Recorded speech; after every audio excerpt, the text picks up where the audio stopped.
And I heard as it were the voice of a great multitude, and as the voice of many waters, and as the voice of mighty thunderings, saying, Hallelujah, the Lord God omnipotent reigneth. Hallelujah, the Lord God omnipotent reigneth.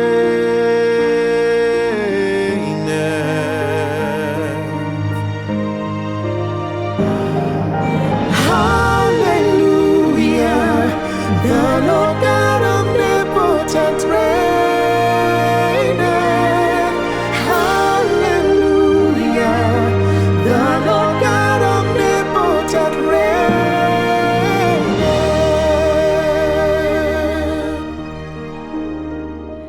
Let us be glad and rejoice and give honor to Him. For the marriage of the Lamb is come, and His wife hath made herself ready. And to her was granted that she should be arrayed in fine linen, clean and white, for the fine linen is the righteousness of saints.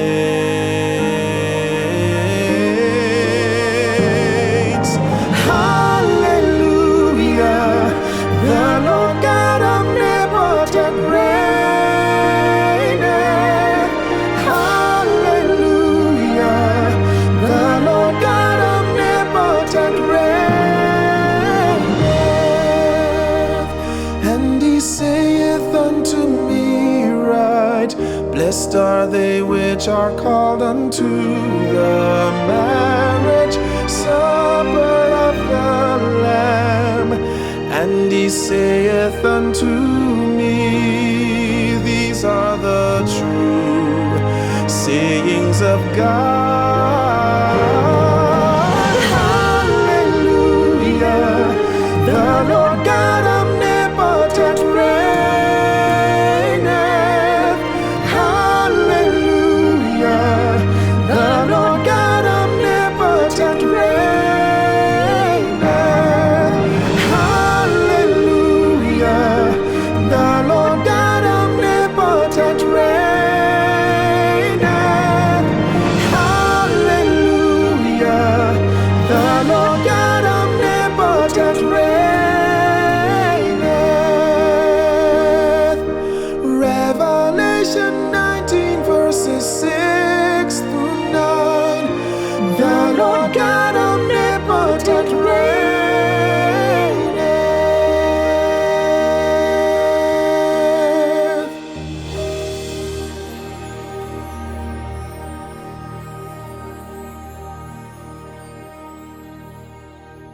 Love me Bible गीत अध्ययन में आपका स्वागत है। मैं लोन्नी मेलेशेंको आपका मेजबान हूँ। और मैं लोगन आपका सहमेजबान हूँ। कितना सुंदर गीत है। कृपया हमारे साथ जुड़ें जब हम अपनी पढ़ाई जारी रखते हैं। शादियों की शादी, मेमने का विवाह।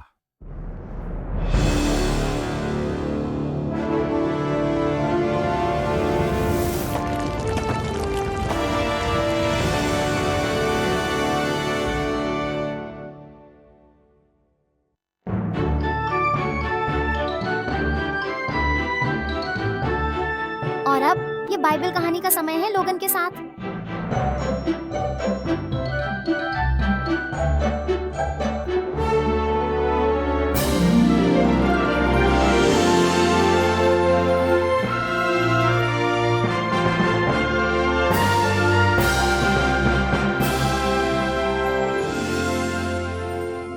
और अब यह है लोगन। आज हम एक छोटी सी कहानी सुनाने जा रहे हैं। सच में मैं इसे एक ही शब्द में कह सकता हूँ, डोर्क्स। यहाँ एक विधवा थी जिसने अपने पति को दफनाने के बाद भी सोचा कि ईश्वर का उसके साथ काम खत्म नहीं हुआ। इसलिए उसने अपनी प्रतिभाओं का उपयोग करना शुरू किया, लोगों की मदद की, फटे कपड़े और दुखी दिलों को ठीक किया, भूखे अनाथों और प्यासे लोगों को खिलाना। मेरे प्रिय बाइबल टिप्पणीकार के अनुसार उसका जीवन दयालुता से भरा था और उसकी उंगलियां उसकी जीभ से ज्यादा सक्रिय थीं। सोचिए, अगर वह अपने आप को क्लोन कर पाती। दोस्त, अगर आपको अपने प्रिय को दफनाना पड़े या अगर आप अब एक टूटे रिश्ते के बाद चीजें संभाल रहे हैं, अपने आप से परे देखें। जहां ईश्वर ने आपको रखा है वहां बहुत सारा काम है। डोर्कस। दुर्भाग्य से डोर्कस का काम मृत्यु में रुक गया, लेकिन ईश्वर ने अपने सेवक प्रेरित पीटर को भेजा जो पास के शहर में था, और ईश्वर ने उसे मृतकों में से उठाने के लिए उपयोग किया ताकि वह अपने प्रभु के लिए काम कर सके। तो भी हमारा वादा धन्य आशा का है, लेकिन अभी के लिए दुनिया को और अधिक श्रीमान और श्रीमती और मिस डोर्कस क्लोन की आवश्यकता है।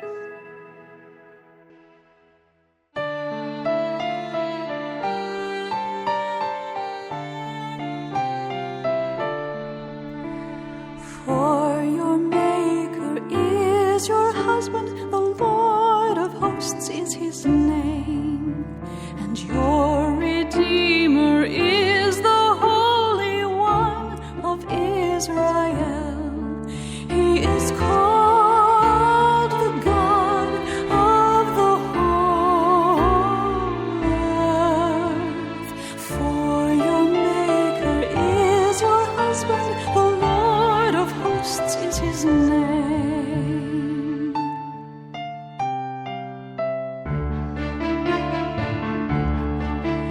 I will greatly rejoice in the Lord, my soul shall be joyful in my God. I will greatly rejoice in the Lord, my soul shall be joyful in my God. For he hath clothed me with the garments of salvation, and he has covered me with the robe of righteousness, as a bridegroom decks himself with ornaments, and as a bride adorns herself with jewels. I will greatly rejoice in the Lord, my soul shall be joyful in my God. I will greatly rejoice in the Lord. Isaiah 54:5 and Isaiah 61:10. My soul shall be joyful in my God.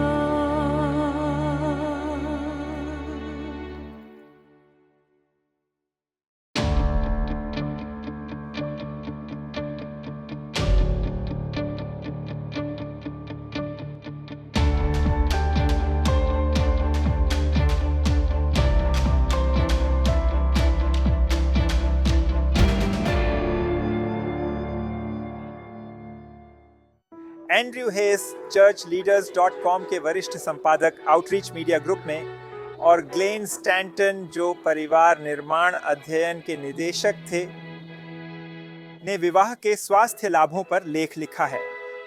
वैज्ञानिक पत्रिका population and development review में 2003 की एक report जिसका शीर्षक था संयुक्त राज्य अमेरिका में विवाह और धर्म के लाभ, एक तुलनात्मक विश्लेषण, इस रिपोर्ट ने उनके निष्कर्षों की पुष्टि की है। वे बताते हैं कि पिछले 35 वर्षों से परिवार समाजशास्त्रियों ने सम्मोहक शोध किया है, जिससे पता चलता है कि विवाहित लोग अविवाहित लोगों की तुलना में काफी बेहतर स्वास्थ्य का आनंद लेते हैं हर श्रेणी में। स्वास्थ्य लाभ इतने महत्वपूर्ण हैं कि एक समाजशास्त्री ने उन्हें धूम्रपान छोड़ने के लाभ के बराबर बताया। मैं आपको एक संक्षिप्त विवरण साझा करता हूं जो लिया गया है उनके लेख से फोकस ऑन द फैमिली के लिए। वर्तमान शोध के निष्कर्ष लगातार यह दर्शाते हैं कि विवाहित पुरुष और महिलाएं अधिक समय तक जीवित रहने की संभावना रखते हैं, शारीरिक रूप से स्वस्थ रहने की संभावना अधिक होती है, मानसिक रूप से स्वस्थ रहने की संभावना अधिक होती है और अधिक खुश रहने की संभावना होती है।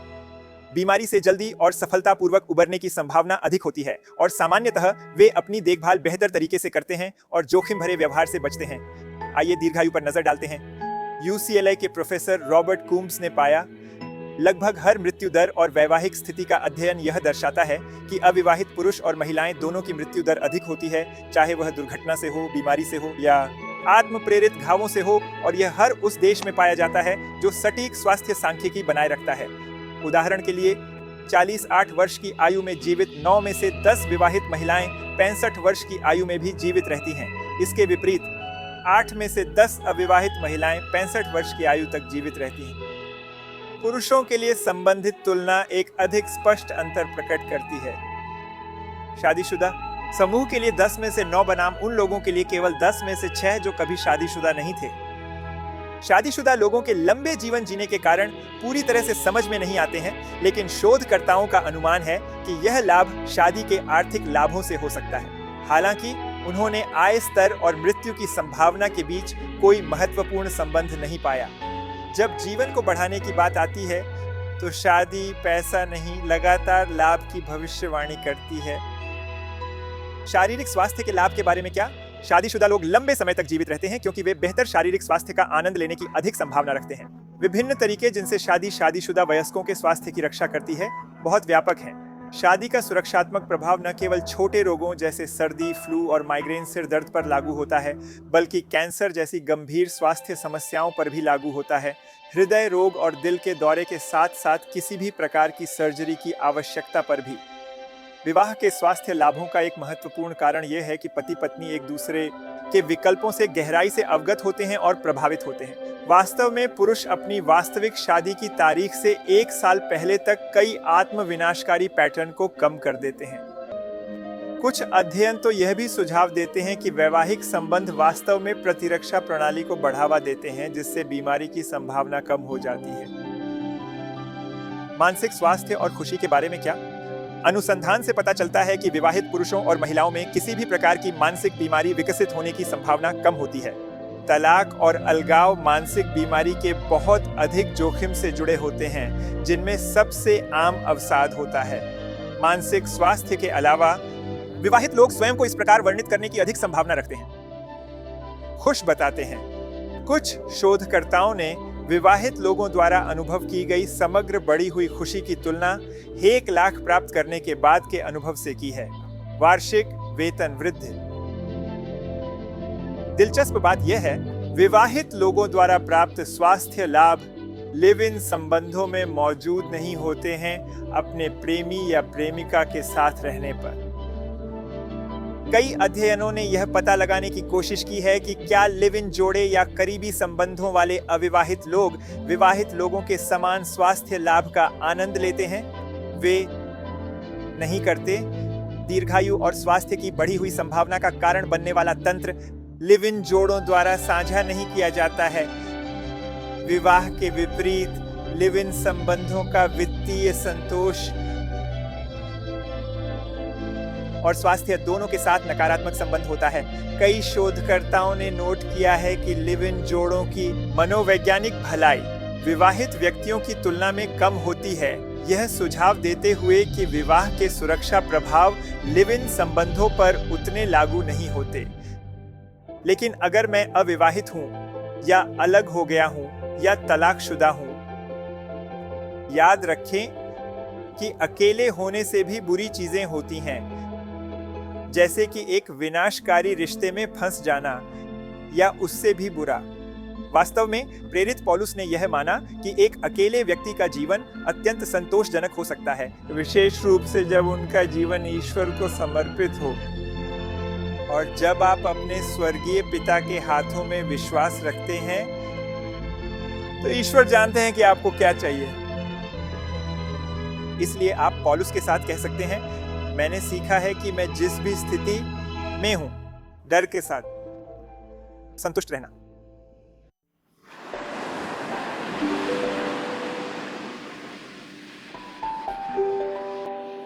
अब उनकी कहानी सुनिए। यहाँ ड्वेन लेमन है। नमस्ते, मेरा नाम ड्वेन लेमन है और मुझे यकीन है कि जैसा आप मेरे पीछे देख सकते हैं, मैं एक चर्च में हूं और मैं नहीं चाहता कि आप इससे डरें। चर्च से डरने की कोई बात नहीं है। मुझे अपने जीवन का वह समय याद है जब से मैं भी चर्च से थोड़ा डरता था, ब्रेक टाइम 0.66, लेकिन मुझे वह समय भी याद है जब मुझे चर्च पसंद नहीं था। और शायद आप भी उन व्यक्तियों में से एक हैं जिन्हें चर्च पसंद नहीं है और आप सोच रहे हैं, ठीक है, यह आदमी मुझे यहाँ इस चर्च में क्या बताने वाला है। Break time. खैर, मैं जो करना चाहता हूँ वह यह है कि मैं वास्तव में न केवल आपसे बात करना चाहता हूँ, बल्कि मैं आपके दिल से बात करना चाहता हूँ। मैं आपको यह बताना चाहता हूँ कि मैं क्वींस, न्यूयॉर्क से आता हूँ और मैं मनोरंजन उद्योग से हूँ। Break time 0.7। मैं एक डांसर और कोरियोग्राफर हुआ करता था। मैं पूरी दुनिया में यात्रा करता था और मैं हिप हॉप और R&B संस्कृति के कई लोगों के साथ काम करता था, जैसे क्वीन लतीफा, ब्रेक टाइम ब्रांडी जैसे लोग, ब्रेक टाइम 0.6 लोग जैसे कि सीसी पेनिस्टन। मैं कोका कोला और स्प्राइट के विज्ञापन किया करता था, शो जैसे अपोलो थिएटर और बीटी और डेफ कॉमेडी जैम और कई अलग अलग शो और चीजों पर नृत्य करता था जहां मैं प्रदर्शन कर रहा था। और आप मुझे यह कहते हुए सुन रहे हैं और आप शायद कह रहे हैं, आप नृत्य करते थे और ये सब चीजें करते थे और अब आप एक चर्च में हैं। यह क्या मामला है? Break time 52 series. खैर, यही कारण है कि मैं आपको शामिल करना चाहता था। Break time 0.7। देखिए, ब्रेक टाइम 0.7। मेरे जीवन में एक समय था जब मुझे लगा कि मुझे चर्च की जरूरत नहीं है। मेरे जीवन में एक समय था जब मुझे लगा कि मुझे ईश्वर की जरूरत नहीं है। एक समय था जब मुझे लगा कि जीवन सिर्फ मेरे बारे में है, मैं जो चाहूं वह करूं, जब चाहूं और जिस तरह से चाहूं। और मैंने खुद को एक ऐसी स्थिति में पाया जहां यहां तक कि मनोरंजन उद्योग में भी मैं पैसे कमा रहा था, प्रति माह हजारों डॉलर। ब्रेक टाइम 0.5 देश भर में यात्रा कर रहा था, टेलीविजन पर आ रहा था। मैं वह व्यक्ति था जिसे लोग देखते थे और वे मेरा ऑटोग्राफ चाहते थे। Break time 0.6 on artist. और यहाँ यह है, मैं एक चर्च में हूँ। ब्रेक टाइम, इसका क्या मतलब है? संबंध कहाँ है? वह ब्रेक टाइम, देखिए, संबंध यह है। Break time 0.6। मैं बहुत सारा पैसा कमाने में सक्षम था, मैं टेलीविजन पर आने में सक्षम था और मैं जीवन में बहुत सारी चीजें हासिल करने में सक्षम था, लेकिन दिन के अंत में मेरे दिल में एक खालीपन था। टाइम से एक सेंस, ऐसा कुछ था जिसे इस दुनिया में कुछ भी पूरा नहीं कर सकता था। ब्रेक टाइम 0.7 और मैं इसे खोजने की यात्रा पर निकल पड़ा, लेकिन मैं इसे खुद नहीं पा सका। और यह तब तक नहीं था जब तक मेरे एक दोस्त ने, वह एक दिन मेरे पास आया और उसने मुझसे कहा, वास्तव में वह उन लोगों में से एक था जो मेरे साथ नाचते थे। ब्रेक टाइम बा सवन टू वेस साई। और एक दिन हम फिर से दौरे पर जाने वाले थे और मैं तैयार था और उसने कहा, मैं नहीं जा सकता। और मैंने पूछा, क्यों? और उसने कहा, क्योंकि यीशु और दुनिया एक साथ नहीं मिल सकते। अब मैं आपसे ईमानदारी से कहूंगा, पहले तो मुझे लगा कि वह पागल है। मैंने कहा, आपका क्या मतलब है कि यीशु और दुनिया एक साथ नहीं हो सकते? Break time 1.0। लेकिन समय के साथ उसने कहा, तुम इसे समझ जाओगे। Break time 1.0। एक दिन मेरा भतीजा ब्रेक टाइम 0.4, वो बहुत अच्छा पैसा कमा रहा था। आप जानते हैं, जैसा कि उसने सोचा, वह अपने लिए अच्छा कर रहा था, लेकिन वह अपने चाचा की तरह पर्याप्त नहीं कमा रहा था। Break time 0 arts. और इसलिए एक दिन उसने नशीले पदार्थ बेचने का फैसला किया और जिस रात उसने नशीले पदार्थ बेचे वह रात थी जब उसकी हत्या कर दी गई। ब्रेक टाइम 1.0 और जब मेरे भतीजे की हत्या हुई तो मैंने वास्तव में जीवन के बारे में सोचना शुरू किया। और जब मैंने जीवन के बारे में सोचना शुरू किया, जब मैं उस ताबूत में इस कठोर शरीर को देख रहा था, मैंने सोचना शुरू किया कि जीवन में पैसे कमाने से ज्यादा कुछ होना चाहिए। ब्रेक टाइम 0.5 जीवन में पार्टी करने से ज्यादा कुछ होना चाहिए। ब्रेक टाइम 0.4 इट्स जीवन में कुछ और होना चाहिए, क्योंकि दिन के अंत में सभी लोग यहीं समाप्त होते हैं। ब्रेक टाइम कब्र में। ब्रेक टाइम, और यह मेरे जीवन में पहली बार था जब मैंने कुछ और के लिए पुकारना शुरू किया। ब्रेक टाइम, जो मनोरंजन की दुनिया और यह दुनिया आमतौर पर मुझे दे सकती थी। मुझे यीशु की आवश्यकता महसूस हुई और यह मेरे जीवन में पहली बार था और यह मेरे भतीजे के अंतिम संस्कार में था। मैंने हमेशा अपने भतीजे के जीवन को एक बीज के रूप में देखा। वह बीज था जो जमीन में गया। ब्रेक टाइम 0.1 लेकिन उस बीज के बोने के परिणाम स्वरूप मेरे दिल में जीवन अंकुरित हुआ। ब्रेक टाइम 01 और मैंने अपने जीवन में पहली बार यीशु को पुकारा और मैंने अपना दिल उसे दे दिया। ब्रेक टाइम 1.0 और अब मुझे यह जानने की आवश्यकता महसूस हुई कि यीशु कौन है, उसके साथ चलने के लिए, अपना जीवन उसे समर्पित करने के लिए। और मैंने खुद को ऐसी स्थिति में पाया जहां मैंने कहा, अब यहां से मैं क्या करूं? मैंने यीशु को स्वीकार किया, लेकिन अब यहां से मैं क्या करूं? अब मैं कहां जाऊं? Break time 0 is as that. अपने दोस्त को फोन किया और उसने मुझे बताया कि मुझे बाइबल का अध्ययन शुरू करना चाहिए। बाइबल का अध्ययन करना, मुझे लगा बाइबल उबाऊ है, लेकिन फिर भी उसने कहा, यही तो ईसाई करते हैं। और यहीं पर मैंने खुद को बाइबल का अध्ययन करते हुए पाया और मैंने कुछ बहुत गंभीर चीजों से गुजरना शुरू किया। और मैं यहीं रुकना चाहता हूं और मैं आपको इस अध्ययन में शामिल होने के लिए प्रोत्साहित करना चाहता हूं जो हम करने जा रहे हैं। और मैं चाहता हूं कि आप देखें ईश्वर के शब्द की शक्ति, और न केवल यह मेरे जीवन के लिए क्या किया ब्रेक टाइम 0.5 वैसे ही, बल्कि यह आपके लिए क्या कर सकता है।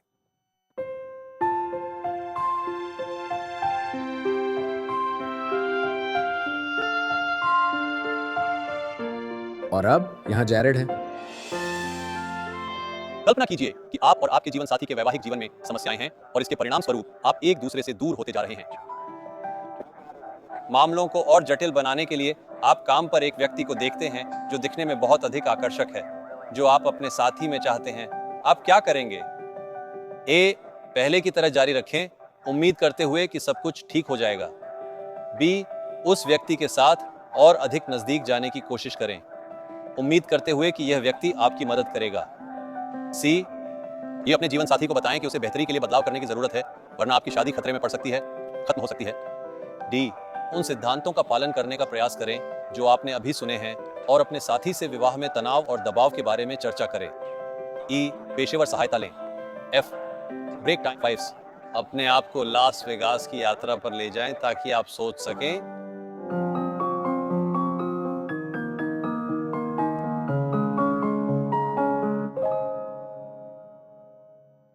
आपका क्या विचार है?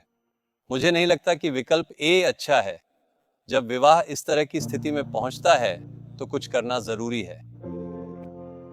यदि आपने बी चुना तो आप जानते हैं, हम इंसान हैं और हमारी भावनाएं हमें ऐसी चीजों में ले जा सकती हैं जिनका हमें बाद में पछतावा होता है।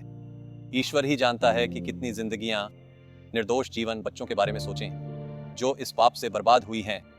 विकल्प सी, यह भी अच्छा नहीं है। विवाह में समस्याएं दो लोगों के कारण होती हैं। समस्याएं, अगर अंत में केवल एक ही बेवफाई करता है, बात यह है कि एक कठिन विवाह में दोनों पक्षों को केवल दूसरे पर नहीं देखना चाहिए बल्कि खुद को भी देखना चाहिए। और निश्चित रूप से विकल्प डी सबसे अच्छा पहला कदम है, लेकिन इसके लिए आत्मत्याग की आवश्यकता होती है। यह विशेष रूप से महत्वपूर्ण है जब व्यभिचार का प्रलोभन मजबूत होता है। केवल आत्मत्याग की इच्छा ही मदद कर सकती है और विकल्प ई भी मददगार हो सकता है, विशेष रूप से यदि आपने विकल्प डी से गुजर चुके हैं और फिर भी मदद की आवश्यकता है।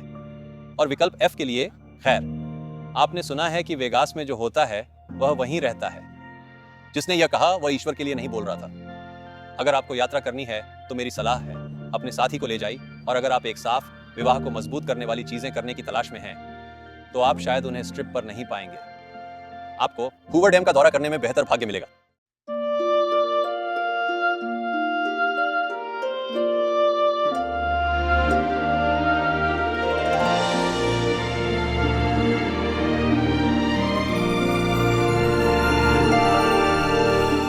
Therefore, as the elect of God, holy and beloved,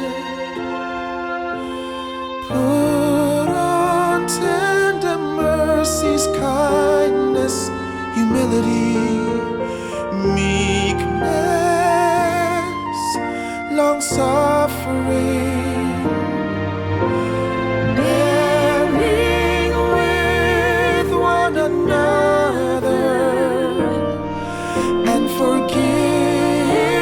forgiving one another.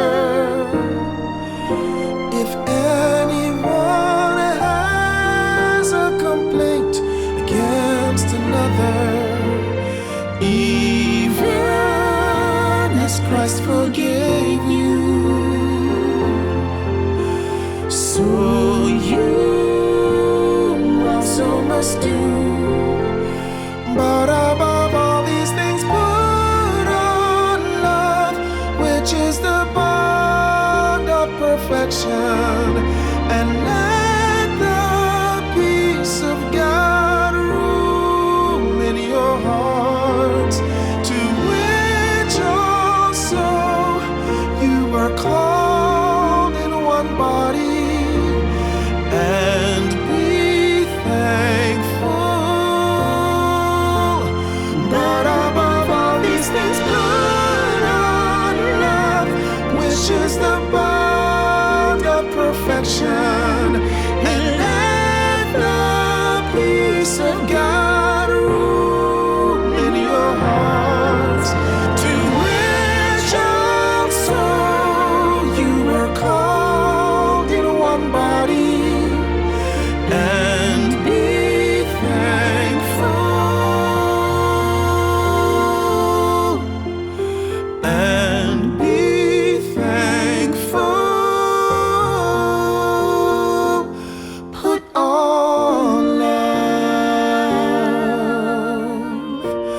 Colossians 3, verses 12 through 15.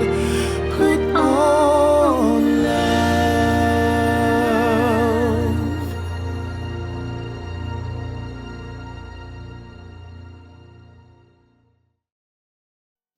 Romeo अध्याय 6 पद 6 और 7 कहता है, क्योंकि हम जानते हैं कि हमारा पुराना स्वभाव उसके साथ क्रूस पर चढ़ाया गया ताकि पाप का शरीर समाप्त हो सके, कि हमें अब पाप के दास नहीं रहना चाहिए, क्योंकि जो कोई मर गया है वह पाप से मुक्त हो गया है। यहाँ वह पवित्रता पाने की कुंजी है जो परमेश्वर हम में से प्रत्येक से चाहता है। हमें स्वयं के लिए मरना सीखना चाहिए, पापमय शरीर को दूर करना चाहिए। हम यह केवल परमेश्वर की शक्ति के माध्यम से कर सकते हैं जो हम में कार्य कर रही है, वह और हमारी अपनी मेहनत और परमेश्वर द्वारा प्रदत्त प्रयास। अन्यथा जब प्रलोभन आते हैं, विशेषकर तब जब हमारी शादी तनाव में होती है, तो हम आसानी से व्यभिचार में फंस सकते हैं, जो 7वें आदेश का उल्लंघन है। इसलिए इसमें कोई आश्चर्य नहीं है कि बार बार बाइबल विवाह और व्यभिचार की छवि का उपयोग करती है, परमेश्वर के अपने लोगों के साथ संबंध की बात करने के लिए। आप सही हैं जारेड, सेक्स अब एक गंदा शब्द है, लेकिन मैंने पहले कहा था कि परमेश्वर ने सेक्स और विवाह का आविष्कार किया। उन्होंने सेक्स को वासना में बदल दिया है और पवित्र विवाह को अपवित्र चुंबन और एक रात के संबंधों में बदलने की कोशिश की है। इस कथा का विरोध करने के लिए परमेश्वर विवाह के बिस्तर के बारे में क्या कहते हैं? इब्रानियों 13:4। विवाह सभी के बीच सम्मानित है और बिस्तर अपवित्र नहीं है, लेकिन व्यभिचारियों और व्यभिचारियों का न्याय होगा।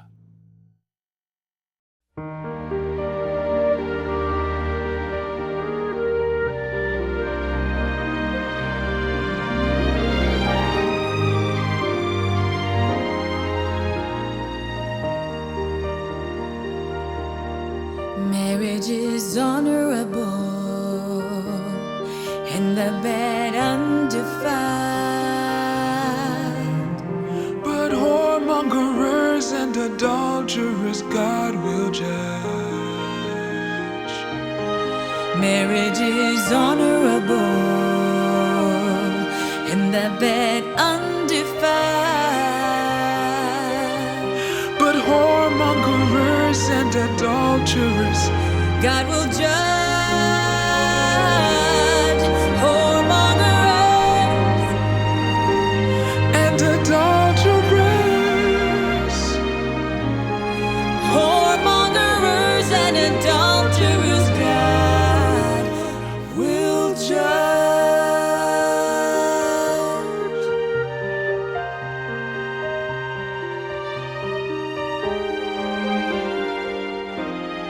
Marriage is honorable and the bed undefiled. But whoremongers and adulterers God will judge. Marriage is honorable and the bed undefiled. But whoremongers and adulterers God will judge. Whoremongers and adulterers. Whoremongers and adulterers, God will judge. Whoremongers and adulterers. Whoremongers and adulterers God Will judge.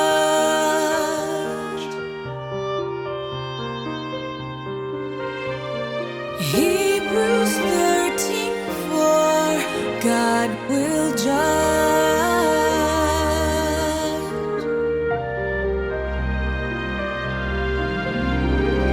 Ooh,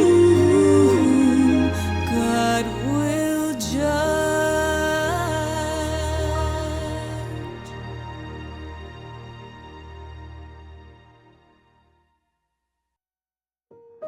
Bible बार बार विवाह और व्यभिचार की छवियों का उपयोग करती है, जो परमेश्वर और उनकी चर्च के बीच के संबंध को दर्शाती हैं।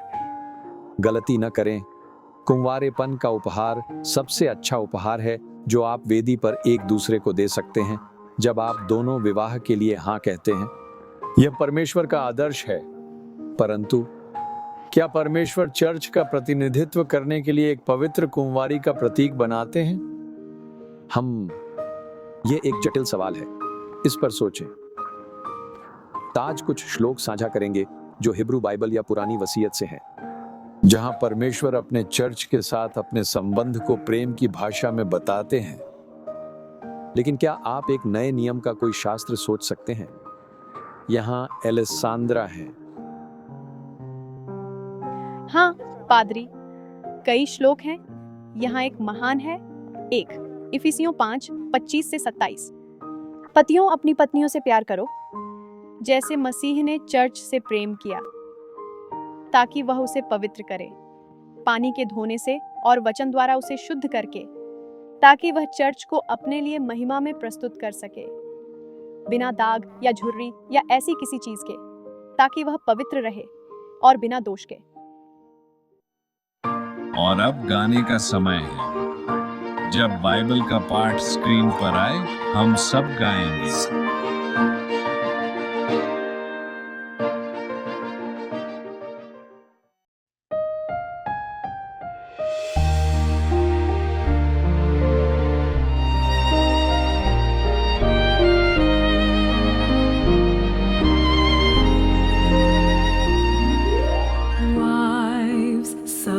Yourselves unto your own husbands as unto the Lord, for the husband is the head of the wife, even as Christ is head of the church, and he is the Savior of the body. Therefore, as the is subject unto Christ, so let wives be to their own husbands in everything,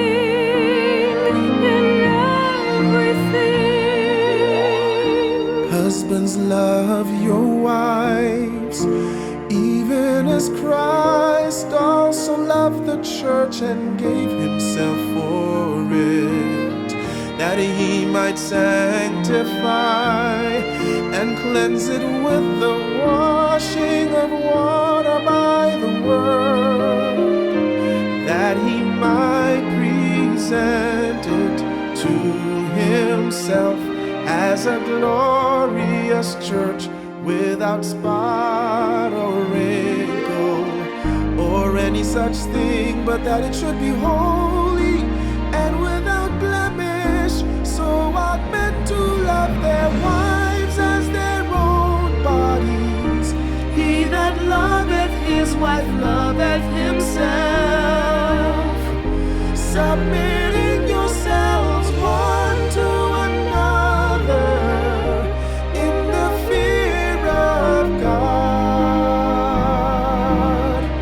So ought men to love their wives as their own bodies. He that loveth his wife loveth himself, submitting yourselves one to another in the fear of God, in the fear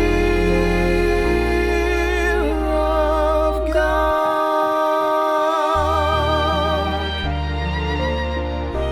Ephesians 5:22 and 28 and 21, submitting yourselves one to another in the fear of God, in the fear of God.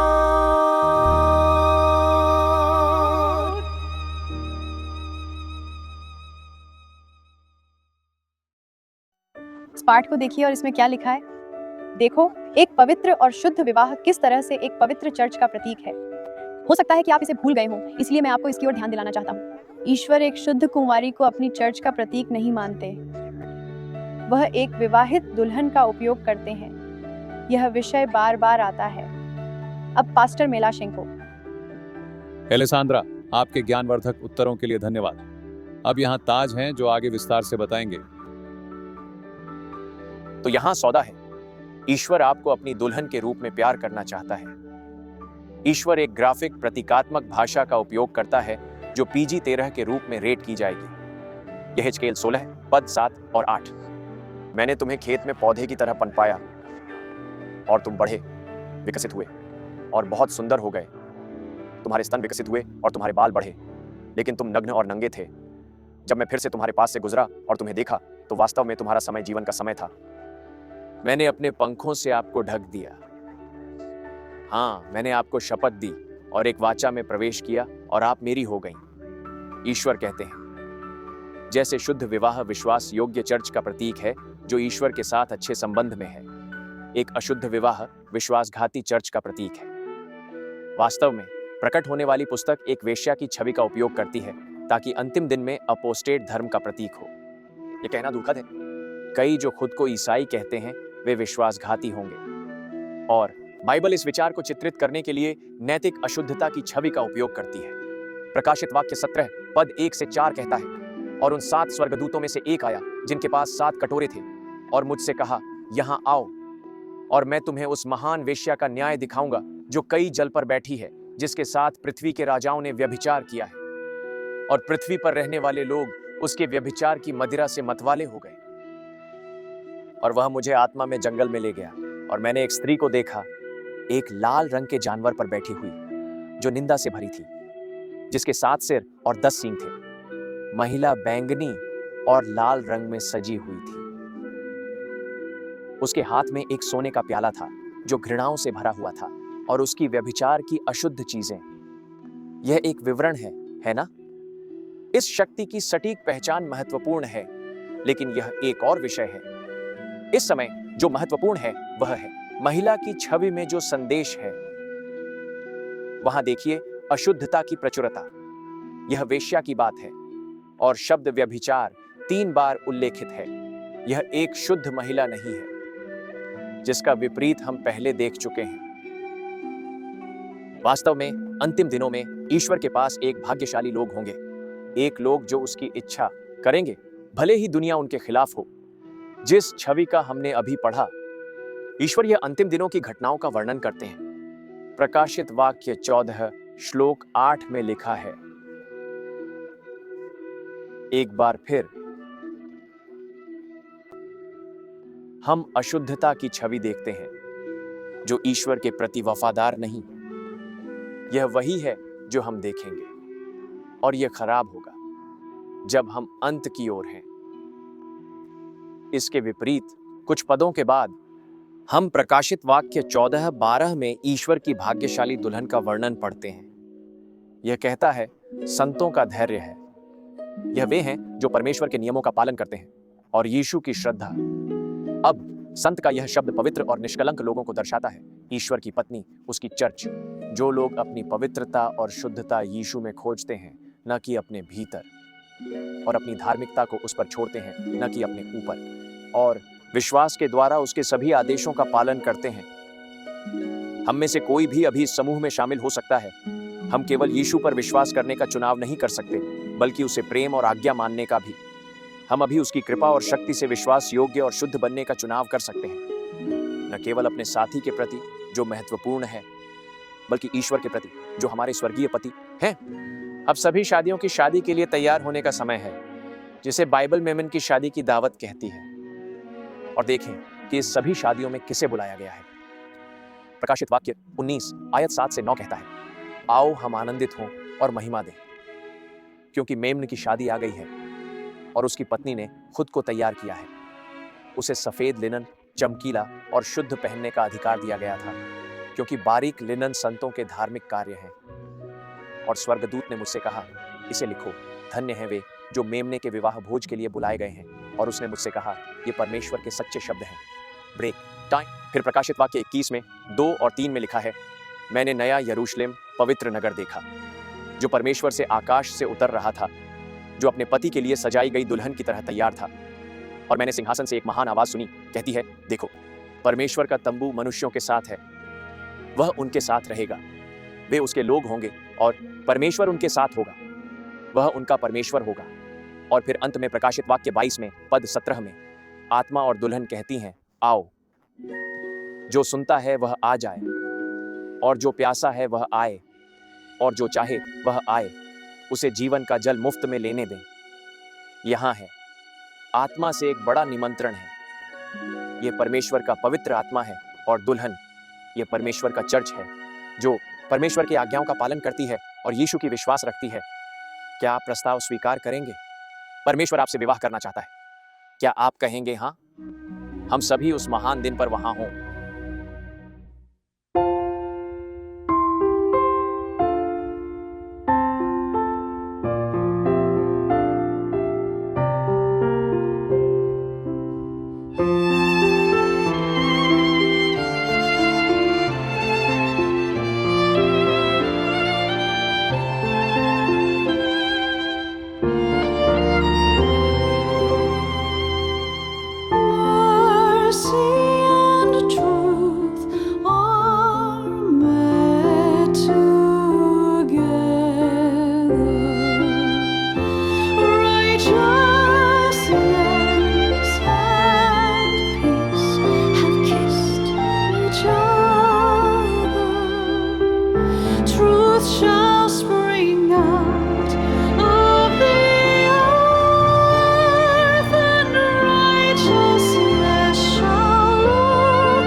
Righteousness and peace have kissed each other. Truth shall spring out of the earth, and righteousness shall look down from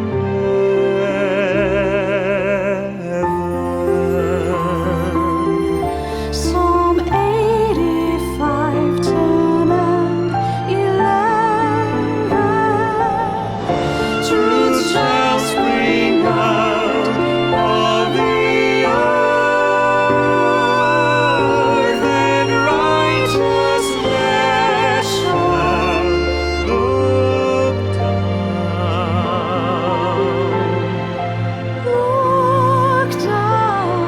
Righteousness shall look down from heaven.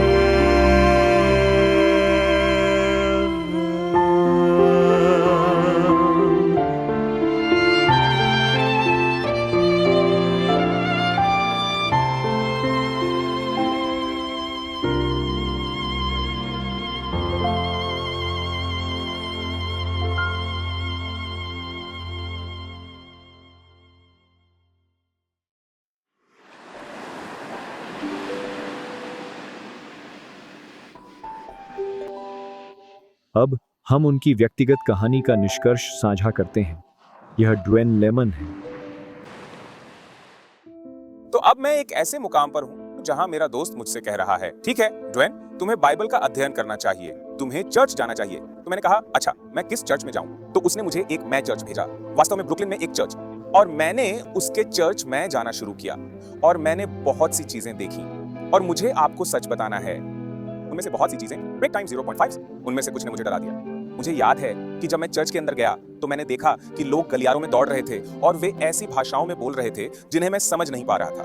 तो जाहिर है आप कल्पना कर सकते हैं कि एक युवा लड़का जो कभी किसी प्रकार के धर्म में नहीं गया, और यहाँ मैं एक चर्च में शामिल हो रहा हूँ और मैं इस सारी ऊर्जा को देख रहा हूँ जो पूरी तरह से उस ऊर्जा से अलग है जिसका मैं उपयोग करता था। ब्रेक टाइम 0.x, मैं इस चीज को देख रहा हूँ और मैं कह रहा हूँ ये क्या है? और यहाँ ये है, लोग ऐसी भाषाओं में बात कर रहे हैं जिन्हें मैं समझ नहीं सकता। बाइबल पढ़ रहे हैं लेकिन ऐसा लगता है कि कोई इसे समझ नहीं रहा है और मैं तो बिल्कुल भी इसे नहीं समझ पा रहा था। मैं बाइबल खोलता और मुझे सब कुछ यूनानी भाषा जैसा लगता। मैं एक पादरी को उपदेश देते हुए सुन रहा हूँ और जैसे ही पादरी उपदेश दे रहे हैं वे ऐसे संदेश दे रहे हैं जो वास्तव में मंच पर बहुत ऊंचे हैं। वह ऐसे संदेश दे रहे हैं जो वास्तव में मचान पर बहुत ऊंचे हैं, लेकिन फिर भी मैं मंच से अलग अलग चीजें देख रहा था। क्या आप कभी वहां गए हैं? क्या आपने कभी इस प्रकार की चीजें देखी हैं? खैर, यहाँ मैं ये सब देख रहा हूँ और मुझे आपको सच बताना है, मैं निराश हो गया। मैं एक बिंदु पर पहुंच गया। मैंने कहा, देखो, इसका क्या मतलब है? मैं चर्च नहीं जा रहा हूँ और मैं मनोरंजन उद्योग को छोड़ने नहीं जा रहा हूँ सिर्फ इसीलिए कि मैं एक ऐसी जगह आ जाऊं जो मुझे उद्योग से भी अधिक भ्रमित कर रही है। यही तो मैं अनुभव कर रहा था। यह एक ऐसा बिंदु था कि मुझे याद है कि मैंने अपने भाई से इस बारे में बात की थी और जब मैं अपने भाई से बात कर रहा था तो उसने मुझे अन्य धार्मिक समूहों से परिचित कराना शुरू किया और वे धार्मिक समूह पहले से भी अधिक भ्रमित करने वाले थे। मेरा मतलब है, इस बारे में सोचो, मैं पहले से ही मनोरंजन उद्योग के अंधकार में था। मैं पहले से ही उसमें फंसा हुआ था, लेकिन मैं उससे बाहर आया और मुझे लगा कि मैं अद्भुत प्रकाश में आ रहा। लेकिन यह प्रकाश स्ट्रोब लाइट्स जैसा था। यह मेरे दिमाग को पहले की तुलना में अधिक भ्रमित कर रहा था। Break time. क्या आप कभी ऐसी स्थिति में रहे हैं? वो ब्रेक टाइम। और यह एक बिंदु पर पहुंच गया कि मैंने कहा, देखो, मैं इससे थक गया हूं और मुझे याद है कि एक रात मैं अपने घुटनों पर बैठ गया। Break time, zero revives. मैं अपने घुटनों पर बैठ गया और मैं ईश्वर के सामने गया और मैंने कहा, ईश्वर सुनो, मुझे नहीं पता कि आप कौन हैं, ब्रेक टाइम 0.66, लेकिन मैं जानना चाहता हूं कि आप कौन हैं। मुझे परवाह नहीं है कि आप यीशु हैं, मुझे परवाह नहीं है कि आप अल्लाह हैं, मुझे परवाह नहीं है कि आप एक सलाद के पत्ते हैं। मैं बस जानना चाहता हूं कि आप कौन हैं। और मुझे याद है, उस रात मैंने ईश्वर को एक अल्टीमेटम दिया था। मैंने उन्हें धमकी दी।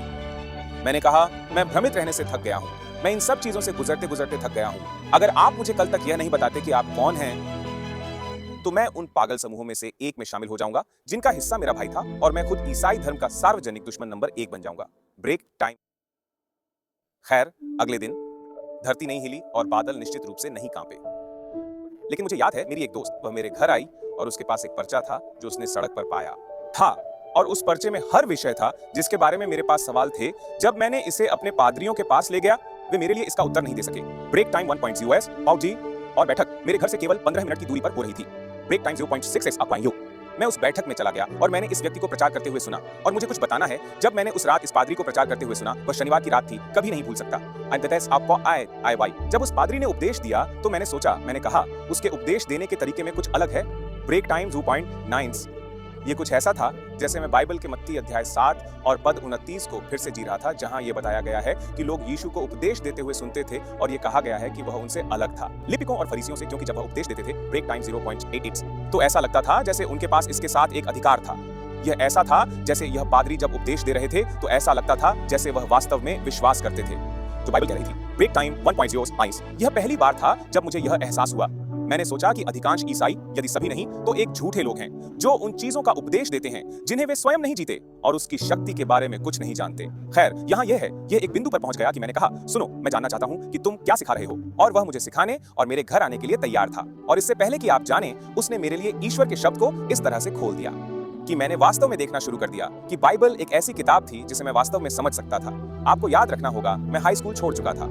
जहां तक मेरा सवाल था, किताबें हमेशा के लिए मेरी जिंदगी से बाहर हो गई थी, लेकिन यहाँ यह है कि मैं बाइबल पढ़ सकता था और इसे समझ सकता था। वह वास्तव में मुझे केवल बाइबल नहीं सिखाते थे, बल्कि वास्तव में ऐसी बातें कहते थे जैसे, ड्वेन, यह पद क्या कह रहा है? और जब वह ऐसा कहते थे तो ऐसा लगता था जैसे उन्होंने मुझे पाठ के बारे में सोचने पर मजबूर कर दिया और मैंने पहली बार महसूस किया कि मैं तर्क कर सकता हूँ।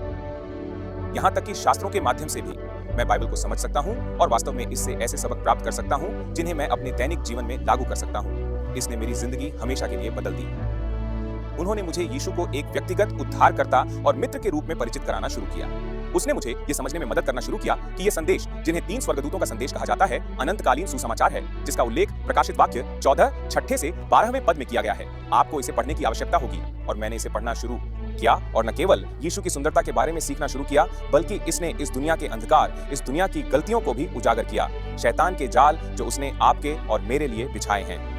Break time. और कैसे हम परमेश्वर की कृपा से, यीशु मसीह की सुंदर धार्मिकता के माध्यम से इससे मुक्त हो सकते हैं। जैसे जैसे मैंने इन चीजों को देखना शुरू किया, मैं आपको सच बता रहा हूँ, मैं खुशी से झूमने लगा। मैंने परमेश्वर और उसके चरित्र को उस तरीके से समझना शुरू किया जैसा मैंने पहले कभी नहीं किया था। इसने मेरी जिंदगी हमेशा के लिए बदल दी। Break time. मुझे आपको सच बताना है, ब्रेक टाइम, तब से मेरी जिंदगी बदल गई है। Break time 0.8। अब 20 साल हो गए हैं।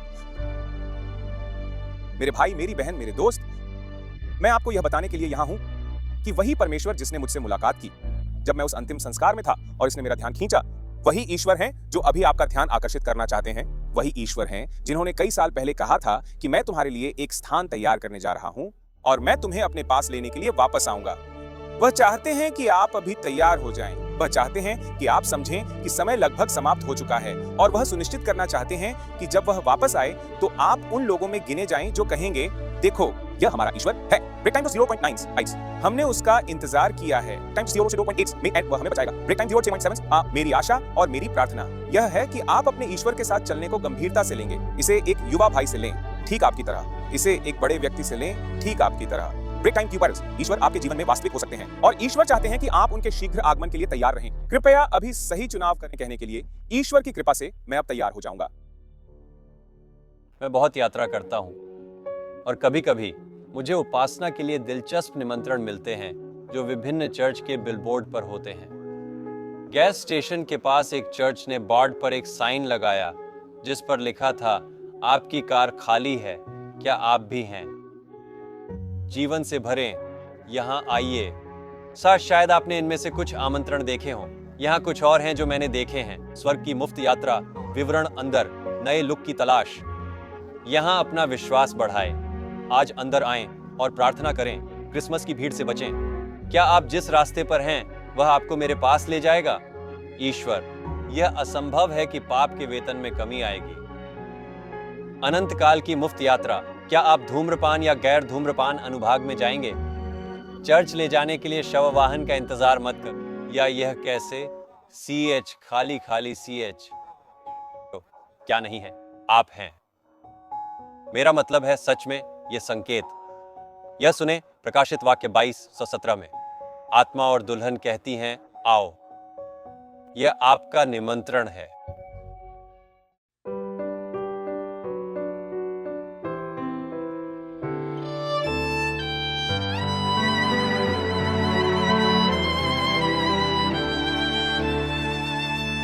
And the Spirit and the bride say, come, and let him that heareth say,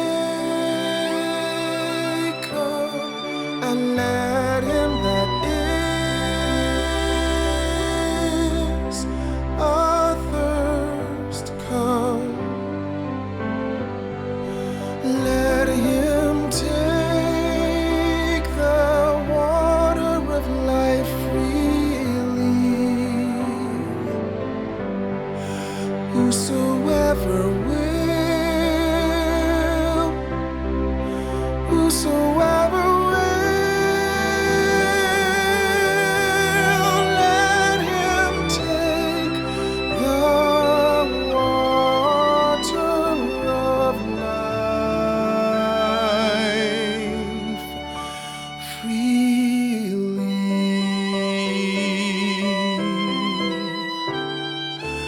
And the Spirit and the bride say, come, and let him that heareth say, come, and let him that is athirst come. Let him take the water of life freely. Whosoever will, whosoever will, let him take the water of life freely.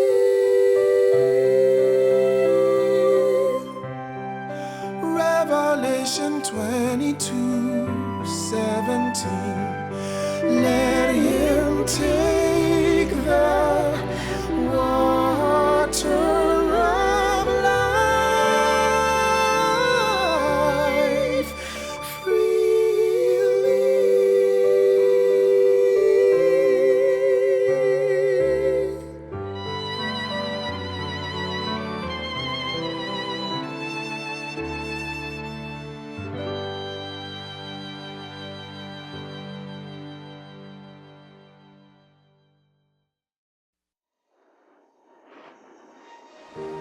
आइए प्रार्थना करें।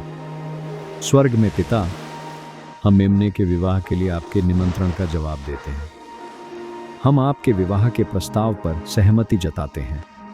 आपकी कलीसिया दुल्हन का हिस्सा बनने के लिए आत्मा और दुल्हन कहती हैं आइए, और इसलिए हम अब जीवन के जल को स्वतंत्रता से पीने आते हैं।